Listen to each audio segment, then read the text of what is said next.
അതിനെക്കുറിച്ച് നല്ലത് മാത്രമേ ആൾക്കാർ പറഞ്ഞു കേട്ടിട്ടുള്ളൂ, മോശമായിട്ടൊന്നും പറഞ്ഞിട്ടില്ല.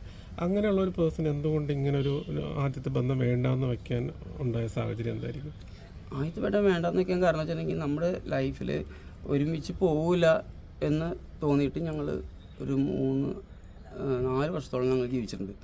നമുക്കൊന്ന് പോകണം എന്ന് വിചാരിച്ചിട്ട്, അപ്പോൾ പോകണമെന്ന് വിചാരിച്ചിട്ട് അത് പോകണില്ല. ലൈഫിൽ നമ്മൾക്കൊരു റിലേഷൻ മുന്നോട്ട് പോകാൻ പറ്റാത്ത പ്രശ്നങ്ങൾ നമ്മുടെ ലൈഫിൽ ഉണ്ടായിട്ടുണ്ട്. അപ്പോൾ എൻ്റെ പേരിലുണ്ടായിട്ടുണ്ട്, ആളുടെ പേരിലുണ്ടായിട്ടുണ്ടാവും. ഞാൻ രണ്ടാളെയും കുറ്റം പറയില്ല ലൈഫിൽ. അതല്ല ഞാൻ പറഞ്ഞത്, ഈ ലൈഫിൽ പല പ്രശ്നങ്ങളും എല്ലാവർക്കും ഉണ്ട്. അത് തരണം ചെയ്ത് ജീവിക്കാൻ ആർക്കൊക്കെ കഴിയണോ, ഒരു ശരിക്കും പറഞ്ഞാൽ നല്ല എല്ലാവരും പറയില്ലേ, നമ്മൾക്ക് ഒരു ഭാര്യനെ വേറെ കിട്ടും, അല്ലെങ്കിൽ ഒരു ഭർത്താവിനെ വേറെ കിട്ടും, അത് രണ്ടും വേറെ കിട്ടും, അപ്പനും അമ്മേനെ വേറെ കിട്ടില്ല, ആങ്ങളമാരെ വേറെ കിട്ടില്ല, പെങ്ങന്മാരെ വേറെ കിട്ടില്ല എന്ന് പറയുക. അതൊക്കെ വെറുതെയാണ്. നല്ലൊരു ഭാര്യനെ കിട്ടില്ല, അല്ലെങ്കിൽ നല്ലൊരു ഭർത്താവിനെ കിട്ടില്ല. ആ നല്ലൊരു ഭർത്താവ് നല്ലൊരു ഭാര്യ എന്ന് പറഞ്ഞിട്ടുണ്ടെങ്കിൽ അവർ താലി കെട്ടിയ ആ കുഴിയിലടങ്ങണം. അതാണ് റിലേഷൻ. ഇങ്ങനെയുള്ള കാലത്ത് നടക്കില്ല. നടക്കും, എനിക്കറിയില്ല, നടക്കണം. അതാണ് ബന്ധം. അല്ലാതെ ഈ പറഞ്ഞ പോലെ നല്ലൊരു ഭാര്യക്ക് ആ ഡയലോഗ് പറഞ്ഞാലല്ല ശരി. ചേട്ടൻ്റെ ആദ്യത്തെ ബന്ധത്തിൽ ഫോൺ ഒരു വിഷയമായിരുന്നു? ഫോൺ ഇല്ല, എൻ്റെ ഫോൺ അവൾ നോക്കില്ലായിരുന്നു. എൻ്റെ ഫോൺ നോക്കില്ലായിരുന്നു, ഞാൻ അവളുടെ ഫോൺ നോക്കില്ലായിരുന്നു. കാരണം വെച്ചിട്ടുണ്ടെങ്കിൽ ലൈഫിൽ അവൾ സ്പോർട്സ് പേഴ്സണായിരുന്നു. അവളൊരു ലെവലിൽ എത്തിക്കണമെന്ന് ആഗ്രഹം ഉണ്ടായിരുന്നു. ആളൊരു 8-9 ക്ലാസ് മുതൽ ഞാൻ അറിയാനാണ്.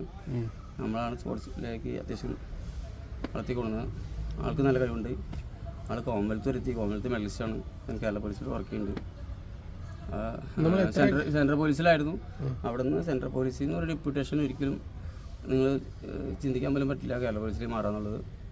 അത് ആൾക്ക് അത്യാവശ്യം അതുപോലെ അച്ചീവ് ചെയ്തിട്ടുണ്ട്. അച്ചീവ് ചെയ്തപ്പോൾ അതുപോലത്തെ ഒരു റൂൾസ് നമുക്കിവിടെ കിടക്കുന്നുണ്ട്. ആ റൂൾസിലൂടെ പോകുന്നപ്പോൾ ആൾക്ക് കേരള പോലീസിലേക്ക് മാറാൻ പറ്റി. ഇത്രേ ഉള്ളൂ. ആ ഒരു പെയിൻ ഇപ്പം മനസ്സിൽ കിടപ്പുണ്ടോ?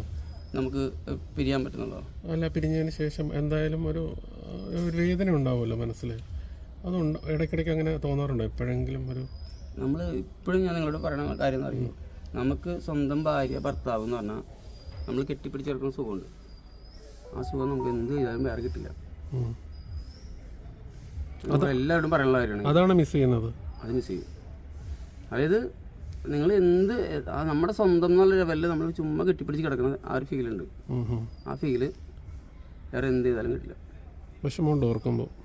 വിഷമമുണ്ടെന്ന് വെച്ചിട്ടുണ്ടെങ്കിൽ അത് വിഷമമല്ല. കാരണം വെച്ചാൽ നമുക്കത് നമ്മൾ അറിഞ്ഞിട്ടുള്ളൂ നമ്മൾ വേണ്ടെന്ന് വെക്കുന്നത്. അല്ലാതെ തീരുമാനം എടുക്കുന്നത് ഒരുപാട് ഒരു 3-4 വർഷം കഴിഞ്ഞിട്ടാണ് തീരുമാനം എടുക്കുന്നത്. രണ്ടാളും കൂടി തീരുമാനമാണ്. അപ്പോൾ അതിനൊരു ഇനിയിപ്പോൾ നമ്മൾ വിഷമിച്ചിട്ടും കാര്യമില്ല. കാരണം വിഷമം ഉണ്ടോയെന്ന് വെച്ചിട്ടുണ്ടെങ്കിൽ നമ്മൾ ആർക്കും നമ്മുടെ റിവൈൻഡ് എടുത്തിട്ടുണ്ടെങ്കിൽ ലൈഫിൽ എല്ലാ കാര്യങ്ങളും വിഷമങ്ങളായിരിക്കും അല്ലേ? അത് എന്തും ഉണ്ടാവും. അത് മാത്രമല്ല പല കാര്യങ്ങളും വിഷമം ഉണ്ടാവും. അത് നമ്മൾ കഴിഞ്ഞു പോയ കാര്യത്തെക്കുറിച്ച് നമ്മൾ ചിന്തിച്ചിട്ട് കാര്യമില്ല. നമുക്ക് നമ്മൾ റിട്ടേൺ കറങ്ങൂല.